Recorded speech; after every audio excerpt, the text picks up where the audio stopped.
સુરતમાં દબાણ હટાવની ઝુંબેશ એ વધુ તેજ બની ગઈ છે। બીજી તરફ જો વાત કરવામાં આવે તો સુરતની અંદર છેલ્લા 3 દિવસથી એ ધારાસભ્યો જે છે તે દબાણ હટાવવાની રજૂઆતો કરી રહ્યા હતા અને એની વચ્ચે દબાણ હટાવવાની કામગીરી જે છે તે અત્યારે કરવામાં આવી રહી છે। રજૂઆત કર્યા બાદ મનપાનું તંત્ર જે છે તે હરકતમાં આવ્યું છે।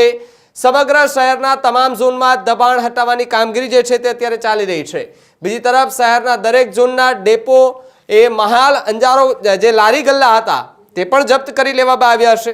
દબાણ હટાવની કામગીરીને લઈ અનેક વિવાદો પણ ત્યારે ઊભા થયા હતા અને એની સામે પૂર્વના ધારાસભ્ય જે છે અરવિંદ રાણા એમના દ્વારા બનાવવામાં આવેલી એક પાર્કિંગની દિવાલ હતી તે પણ તોડી પાડવામાં આવી। 4 વ્હીલ વાહન પાર્કિંગ માટે એક દિવાલ જે છે તે ઘણા સમયથી બનાવવામાં આવી હતી। એક ગોલવાડ વિસ્તારમાં દિવાલ જે છે તે તણી દેવામાં આવી હતી અને હાલ એ દિવાલ પણ પાડી દેવામાં આવી હતી। ધારાસભ્ય અરવિંદ રાણા દ્વારા એ તાણી દેવામાં આવેલ દિવાલનું અંતે ડિમોલેશન જે છે તે થતું દેખાઈ રહ્યું છે। જેસીબી ત્યાં ફરી ગયું છે। સ્થાનિક લોકોની રજૂઆત બાદ પાલિકાની આ સૌથી મોટી કાર્યવાહી અત્યારે જોવા મળી રહી છે।